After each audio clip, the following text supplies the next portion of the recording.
No!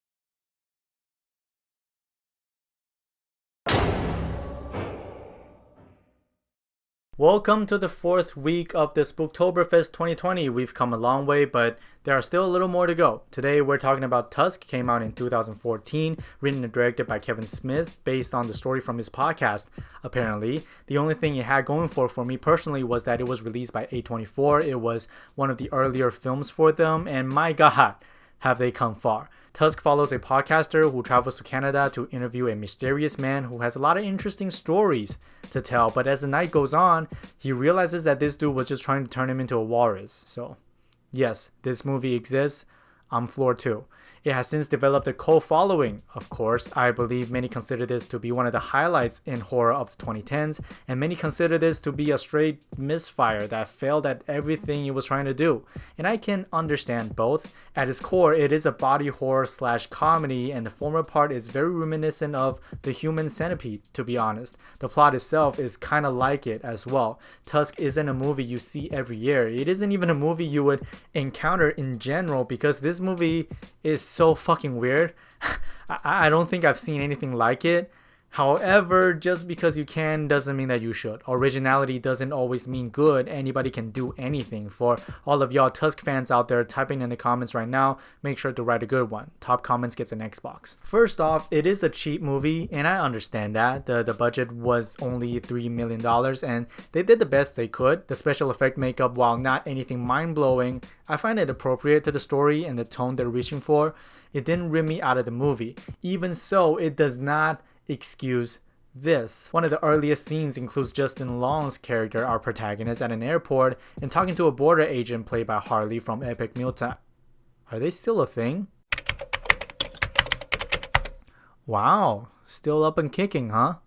Oh, they really fell off, huh? Anyway, so these two guys are talking, spitting some dry ass jokes about Americans and Canadians. They're supposed to be at an airport, but there's not a airport sound in the mix. The sound of the scene is completely clean, like they're just filming and recording it in a private living room. Like, come on, this stuff is so easy, and no one bothered to add an extra track in the editing room. Whether that's intentional, I have no idea, so whatever. When it comes to that, comedy is where the film kind of collapses for me. I know it's very subjective. The jokes in this, most of them just didn't land for me. There may be one or two moments where I laughed a little, but for the most part, the attempt at blending horror and comedy together just didn't work. The tones just don't mesh. We have an asshole protagonist who we're supposed to dislike. The filmmakers made that clear very early on, so whatever's going on with him, you pretty much have zero to none sympathy for. He kind of brought it on himself. The film tried to turn it around, but we'll talk about that later.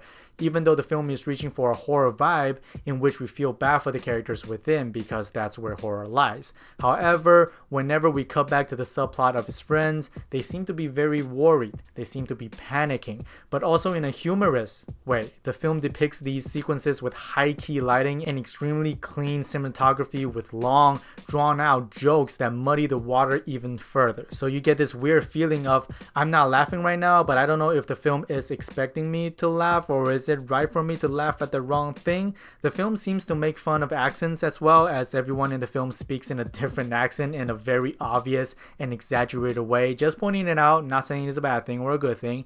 Even at midpoint comes a cameo I wasn't expecting, a very likable actor. I got some laughs out of his character, but it still cannot save the film as a whole. The film was told in a non-linear structure as an attempt to flesh out our protagonist who is in this terrible situation, where we cut to flashbacks sometimes, but it is a series of reveals that think it's a lot greater and epic than they actually are, yet none of them are surprising because you either saw it miles away or the film just didn't present enough for you to buy into. The editing at times can be very distracting as well. There's a dinner scene where the main character and the antagonist are sitting on the opposite ends of the long ass dinner table having a conversation, and the way it was cut between a close-up to a wide to an over the shoulder, the pacing is so off. It really just looks like they're cutting just because. There's no use of a close-up or a wide or an over the shoulder anymore because there's no contrast on when they are used. As soon as the antagonist is doing his things, he would give these long monologues about his past, and I don't know if they're trying to make us empathize with him or to understand his motivation, because it's not doing either for me. It's a lot of explaining, hoping you would listen without falling asleep. And I guess the film tried to make fun of the fact in one particular scene, but it's very unclear as to if it's intentional or coincidental.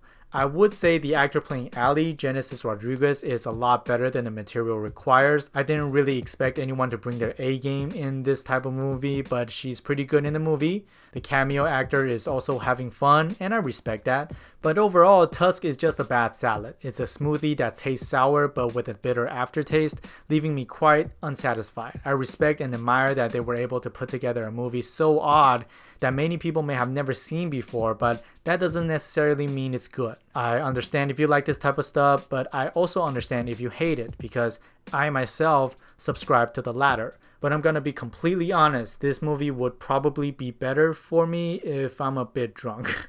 I can see myself having fun with this one. I'm thinking a 1.5 on this thing. If you've seen it, what do you think? I'm curious. What other movies are like this?